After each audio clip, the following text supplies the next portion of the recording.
उत्तम कोटि के सप्लीमेंट मिलने का छबड़ा में एक। नमस्कार, मैं कुसुम, आप देख रहे हैं राजस्थान धड़कन न्यूज। कस्बे से निकल रहे भारी वाहन दे रहे मौत को न्योता।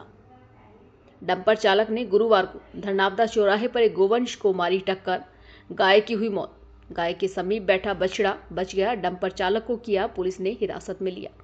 जनता कर रही वर्षों से चबड़ा कस्बे के बाहर से बाईपास निकालने की मांग। नहीं हो रही पिछले 15 वर्षों से जनसुनवाई। ज्ञातव्य है कि ओवरलोडिंग वाहनों से चबड़ा कस्बे में से निकलने वाले भारी वाहनों से पूर्व में भी हादसे हो चुके हैं, लेकिन ट्रोलों से होने वाले लाभ के गणित के चलते अभी तक कोई सुनवाई नहीं की गई। भारी वाहनों के पर रोक वर्तमान में विगत सरकार की तरह जीतने और बनकर राज करने वाली सरकारों के जनप्रतिनिधि नहीं कर रही सुनवाई।